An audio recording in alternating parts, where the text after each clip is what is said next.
The event that permanently changed the relationship between Russia and the West, NATO's bombing of Yugoslavia in the spring of 1999 permanently changed the relationship between Russia and the West.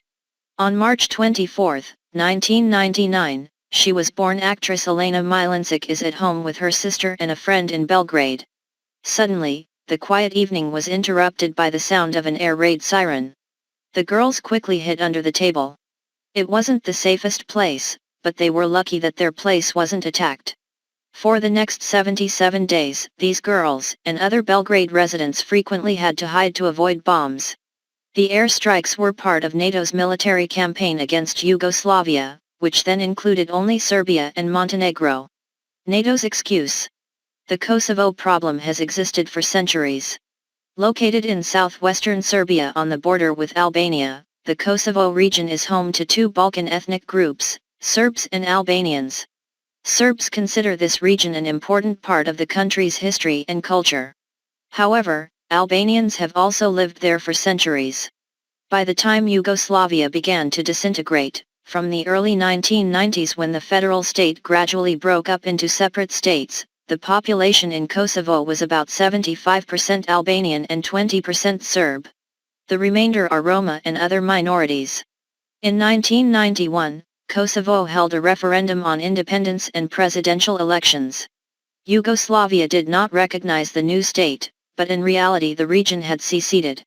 In 1996, an army formed called the Kosovo Liberation Army, KLA, launched a guerrilla war against the Serbs. By the summer of 1998, the KLA had occupied nearly 40% of Kosovo. The authorities in Belgrade realized they were unable to control the situation and launched a military operation against Kosovo. NATO attacks on Yugoslavia began on March 24, 1999. A total of 13 countries participated in this campaign, in which the United States played a key role. The coalition did not plan to launch a ground campaign but used air power and cruise missiles to attack Yugoslavia. NATO began the campaign by launching several dozen Tomahawk cruise missiles. Then attack planes began bombing. The first goal was to cripple Yugoslavia's missile defense system. However, civilian infrastructure was heavily damaged by NATO bombings, as covering a bridge or TV tower was much more difficult than hiding a tank. Bridges, industrial facilities, and telecommunications systems are attacked daily. Many buildings in Belgrade remain dilapidated to this day. Throughout this time, battles between Yugoslav Serbian troops and KLA forces continued.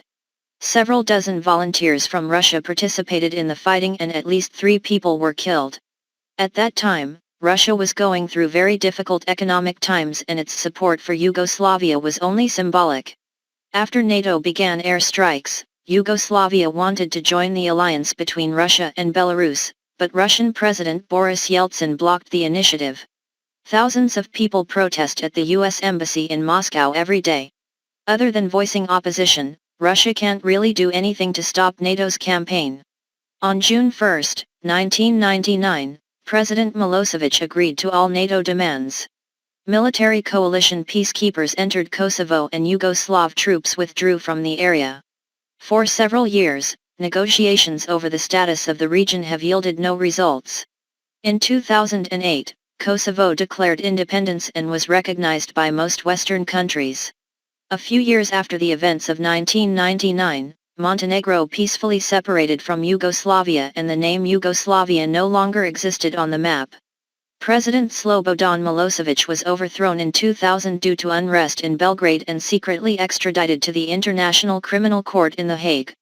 In 2006, before the trial ended, he died in prison at the age of 64 and immediately raised suspicions about the cause of his death. A turning point in relations between Russia and the West. According to historian Shumov, NATO's bombing of Yugoslavia was an important turning point and forever changed relations between Russia and the West. Russia's senior leadership has reason to be concerned. Moscow clearly sees that international law does not provide any guarantees in the international arena.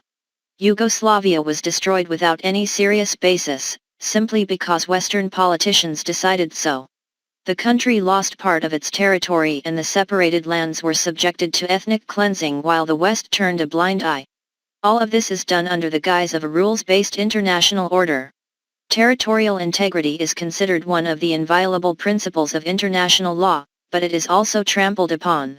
It is clear that neither agreements nor international law can protect any country, including Russia, from external military force, and countries can only rely on the political situation and their capabilities. Own ability to cope threats. Russia has a similar problem with Muslim rebels in Chechnya. The Kremlin could not help but think that if the West had used an excuse to attack Yugoslavia, they could also use the same strategy against Russia. Western journalists and politicians often emphasize that the situation in Kosovo is exceptional. But this area is clearly no different from dozens of other hotspots. Why is Kosovo a special case? Why are Transnistria, South Ossetia, Abkhazia, Nagorno-Karabakh, Crimea or Catalonia not so special? What other situations would be considered exceptional, and what other conflicts between the regime and the separatists would be sufficient grounds for NATO to carry out bombings? The Belgrade bombing was not the last time the rule of law and demands for justice were ignored by Western countries. The war in Iraq took place just 4 years later. Events in Yugoslavia showed Russia that a country that wants to protect its sovereignty against external threats can only rely on its own strength and on proven allies. According to RT,